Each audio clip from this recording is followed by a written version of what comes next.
নমস্কার বন্ধুরা, রাজীব নিশার রান্নাঘরে সকলকে স্বাগত। আজকের বানাবো এঁচোড়ের কাটলেট। হ্যাঁ, ঠিকই শুনছো, এঁচোড় দিয়ে বানাবো কাটলেট।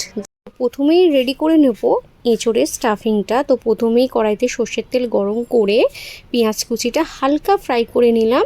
তারপর আদা রসুনের পেস্ট, হলুদ গুঁড়ো, লঙ্কার গুঁড়ো আর জিরের গুঁড়ো আর সামান্য নুন দিয়ে মশলাটা ভালো করে কষিয়ে নিলাম। কষানো হয়ে যাওয়ার পর দিয়ে দেব সেদ্ধ করে রাখা ম্যাশড করা এঁচোড়। গতকাল এঁচোড় চিংড়ি রান্না করার সময় সেদ্ধ করা এঁচোড় কিছুটা আমি তুলে রেখেছিলাম, সেটাই হালকা ম্যাশ করে দিয়ে দিলাম। মশলার সাথে ভালো করে কষিয়ে নেওয়ার পর দিয়ে দিলাম ম্যাশ করা আলু, জিরে, শুকনো লঙ্কা, ধনে, শুকনো লঙ্কায় ভেজে সেই মশলার গুঁড়ো, ধনে পাতা আর দিয়ে দিলাম কাঁচা লঙ্কা কুচি। এটা ঝালের জন্য, যারা ঝাল কম খান দেবেন না। আর দিয়ে দিলাম আরেকটু নুন, আমার মনে হলো আরেকটু নুনের প্রয়োজন। আর নুনের পরিমাণ যদি ঠিকঠাক থাকে তাহলে আর দেবার প্রয়োজন নেই।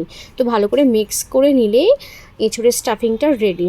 আমি বাদাম কুচিটা বাদামটা হালকা আমি করে নিয়েছিলাম, মডেল করে নিয়েছিলাম, সেটা দিতে ভুলে গেছিলাম, তাই জন্য ওপর থেকে দিয়ে ভালো করে মেখে নিলাম। এরপর এই স্টাফিংয়ের কিছুটা অংশ হাতের সাহায্যে একটা শেপ বানিয়ে 2 চামচ ময়দা, 2 চামচ কর্নফ্লাওয়ার, জল, সামান্য নুন দেওয়া একটা ব্যাটার রেডি করেছিলাম। তার মধ্যে ওইটাকে ডুবিয়ে আর বিস্কুটের গুঁড়োর মধ্যে ভালো করে কোট করে এরপর ছুরির সাহায্যে একটা রেক্ট্যাঙ্গেল শেপ দিয়েছি। আমি কিন্তু এটা ডাবল কোটিং করছি। আর যে কোনো কাটলেট বানাও বা চপ বানাও, ডাবল কোটিংটা ইজ মাস্ট। এতে খুব ভালোভাবে তোমার স্টাফিংটা থাকে, বাইরেটা মুচমুচেও হয় আর কোটিংটা খুব সুন্দরভাবে লেগে থাকে। তো আমার ভালোভাবে সব কটা রেডি করা হয়ে গেছে। এরপর আমি এটাকে সেটিংয়ের জন্য ফ্রিজে রেখে দিয়েছিলাম। আর এটা যেহেতু আমি ইভিনিং স্ন্যাক্সে বানাচ্ছিলাম, এই জন্য ইভিনিং টাইমে যখন চায়ের সাথে বসে একটু চা খাওয়ার ইচ্ছা হচ্ছিলো, কড়াইতে সাদা তেল গরম করে ডুবো তেলে লাল লাল করে ভেজে নিলেই একদম রেডি এঁচোড়ের কাটলেট। এটা কিন্তু আমি মিডিয়াম আঁচে ফ্রাই করছিলাম, নালে কিন্তু খুব তাড়াতাড়ি লালচে হয়ে যাবে, ভালোভাবে ভেতরটা কুক হবে না। তো এরকম লালচে লালচে করে এপিট ওপিট চারধারটা ভেজে নিলেই একদম রেডি এঁচোড়ের কাটলেট।